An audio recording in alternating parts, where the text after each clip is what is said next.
wonderful things that have happened in my life that I can tell stories about and hopefully paint the picture as well as my grandfather did for real and share those stories with you.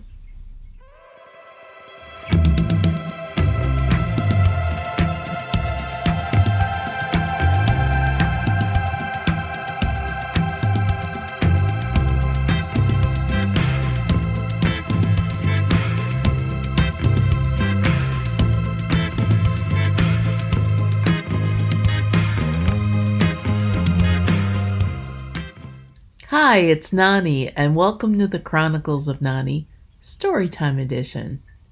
One of my aides, a few months into me starting my vlog, had suggested that every now and then you should do a vlog that's just telling a story, because you tell stories so well. She had mentioned that when you tell a story, if it's a story about just something that happened that you did in the past, you can tell a story with such great detail that you feel like you're right there when you're telling the story. And every now and then you should just do a story time where you tell a story and bring people into that story. Your stories are fun, they're entertaining, they're informative, they're great to listen to. I love listening to you tell stories. That brought me back to one of the proudest storytelling moments in my life.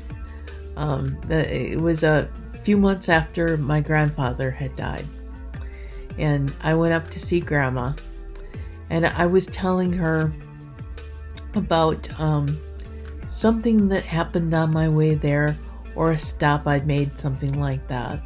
And I was telling her about the stop that I made and the things that I did, and ideas that I had, things that I talked to somebody about. And she just smiled and she said, "You get that from your papa." And I sort of looked at her and she said, "Your ability to tell a story. You tell stories like your papa told stories. When you tell a story, I can feel like I'm right there. I feel like I know everything that you're talking about because I feel like I was sitting with you in the car watching all of it happen. Or like I had walked into the store with you when everything had happened. Just like when your papa told stories." And I was so proud of that because my grandfather told fantastic stories.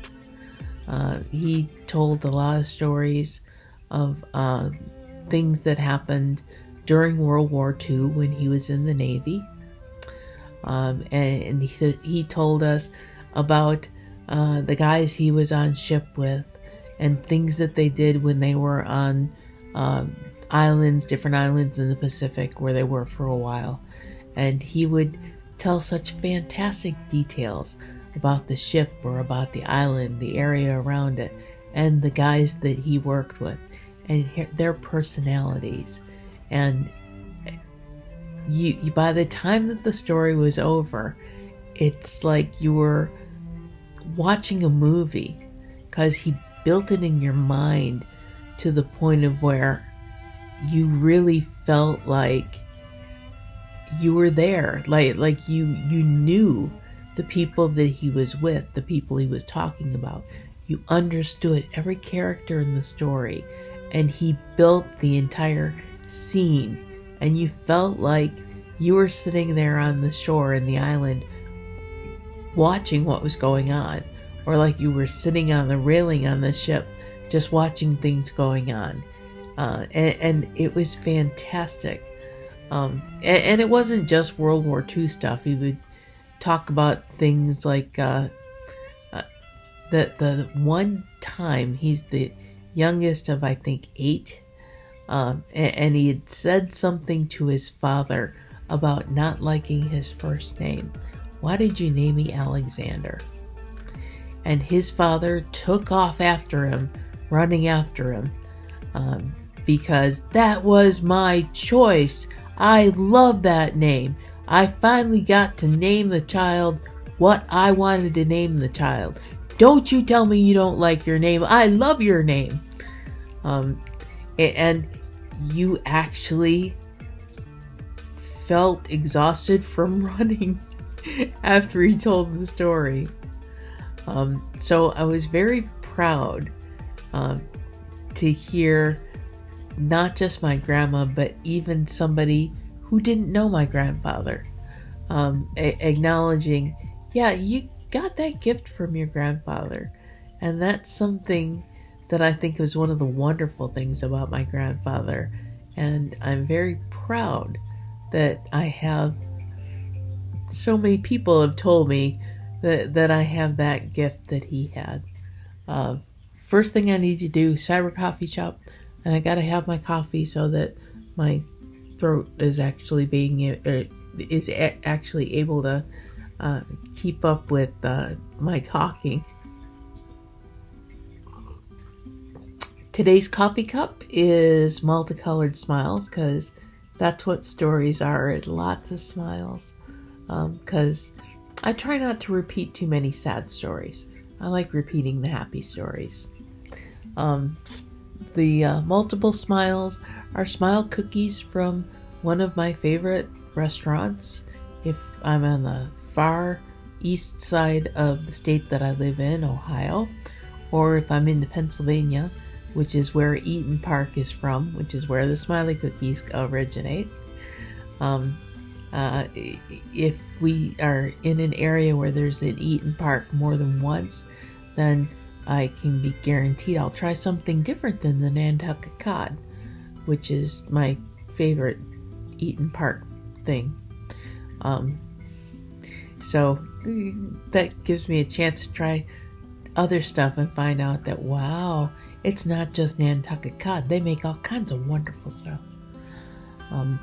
Anyway, Eaton Park notwithstanding, it's the perfect mug for today because it's multiple smiles and lots of different colors. Rainbow of wonderful things that have happened in my life that I can tell stories about and hopefully paint the picture as well as my grandfather did for real, and share those stories with you. Like I said, my grandfather could tell wonderful detailed stories that made you feel like you were right there when he talked about stories from when he was in the Navy. And after my grandmother passed in 2010, and that was the last of my grandparents, I became sort of the family historian because I ended up inheriting everybody's old photos. I have Nani's photo albums. I have the old Bible that my great-grandmother, it was sort of a scrapbook / photo album because it had some old photos in it and Bible verses that she underlined. It was the absolute I use this and read it every day Bible, but it also had newspaper clippings and old photos and things in it that I have looked at and read and left in the Bible because that's where they belong, because it's Mom's scrapbook. And Nani's photo album was very much the same way, newspaper clippings and prayer cards from funerals, things like that. It was an old school scrapbook with lots of photos in it. And that perhaps is where I got my scrapbooking bug from. It's all natural inherited stuff. But when I was looking through the boxes of photos, and there were lots of photos at Grandma's, as I'm looking through the boxes of photos, and I come across photos from that time, around the time that my grandparents got married. They eloped after my grandfather was already in the Navy.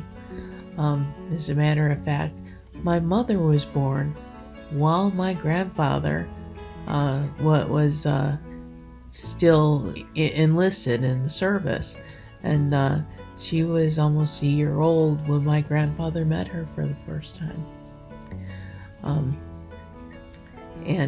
But my grandmother did a good job of showing her pictures and giving her that expectation that Daddy's gonna come home and you're gonna meet Daddy. So there were a lot of pictures in there, including, and someday I will share. There was one thing, because I got also all of the letters that my grandparents sent back and forth when he was in the service. And interesting that as I'm reading through the letters, and you can see young married couple getting into details of I can remember, or I'm looking at a moonlit night and I'm imagining that you're with me. And then they start to get into, and we would, and Grandma cut those things out of the letter. And we're talking airmail back during World War II. Letters were written on both sides. So when Grandma cut something out, she was actually cutting a piece of the second page out too. But there would be something where Grandma or Papa, either one, writing to the other one, would say something and they would start into something and Grandma would cut it out. I don't know if it was in case your mom got a hold of them and she was still young, in case you got a hold of them while I was still alive. I don't want to be remembered that way, but now, every time that I do get an opportunity that I'm reading one of those letters and I come across something where Grandma has cut out a section of the letter, I look up at the sky, at heaven, and I finish reading the letter outside, red leather teddy. So I now have this thought in my mind that every time that my grandmother cut something out of a love letter she was sending to her husband, or that he was sending to her, it was because they were talking about Grandma's red leather teddy. Which, a little bit risque, but when I came across those photos from that time, there is a picture of Grandma with her leg hanging very seductively out of her dressing gown that she's wearing. And my grandmother got those eyes that she didn't even have to try. She had very sultry, very sexy eyes anyway. And a couple pictures of Papa from that time with the nothing but boxer shorts on and the fly kind of open, nothing sticking out or anything, but just very, at that time, a man standing with a picture with his fly completely open. Yeah, these are the photos my grandparents shared. Red leather teddy may have been all right. But as I'm going through those photos and I get through the, oh my God, red leather teddy may have been, and at the same time just kind of, oh, that's so cool. But I came across a picture, a group photo of the guys that Papa served with in the Navy. And I'm looking at the group photo and I look through it and it's like, yep, that's Papa. That's from the younger pictures of Papa that I've seen. And you know, that is what Papa looks like in this group photo. And it's like, I know these guys. I may not be able to pick them out and give you names or anything like that, but from Papa's stories, I know these guys. And it was the feeling of, because he told stories so well, that I can look at this black and white photo of a bunch of people, save for one, that I don't know, and feel like they're part of my history. They're part of who I am because they're part of who he was. And I got to know them through listening to him talk about them. It's something that makes me feel even more special to hear people tell me that I can tell a story that way. That I can tell a story in a way that draws people in and makes them feel like I was there, or I'm sitting on the side watching. That I could tell a story and somebody else feels like I'm a TV show and I'm telling a story on TV, which is kind of what I'm doing right now, except that I have the benefit of the occasional throw the photo in, which I don't when I'm sitting in a wheelchair talking to an aide, or when I was sitting on the couch talking to grandma. I didn't have the benefit of, let me put out the photo and tell you what I was talking about. That I can do when I'm telling a story or telling you about telling stories, and doing it as part of my blog. Earlier in 1994, because that's one of those things that I'm also proud of. I have a photo of my grandfather sitting in the Camaro, the 94 Camaro that I bought in 94. In 1994, I had no cosigner on the loan, and the Camaro was completely in my name. I paid every penny of the Camaro. And I did love that car. Much as I never really liked driving, I had to have nice, comfy sports car to make it okay to drive. And it was fun driving the nice, comfy sports car. I don't think that it would have been as much fun if it wasn't a flashy car. But so in 1994, my brother was family belle of the ball because he had was expecting a baby, and I got the car, and then for a moment it was me.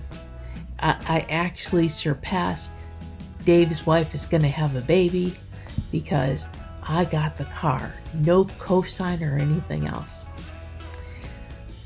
It was less than a week, or about a week after I picked up the Camaro, that Dave gave me a call at work and told me that they'd gone into the doctor, the regular ultrasound done, and to check on the baby's heartbeat. And he said that they were hearing a weird echo, and it kind of freaked me out that they were hearing a weird echo. And he said, and so they went up a little bit farther with the ultrasound and found out, you're not just going to have a niece. He said, we're going to have twins. I said, you are joking. I said, you couldn't stand me being the pride of the family because I got the new car for anything longer than a week, and then you have to come up and tell me you're having twins? He said, no, I'm really having twins. I believe you, but I can't believe that you did that to me.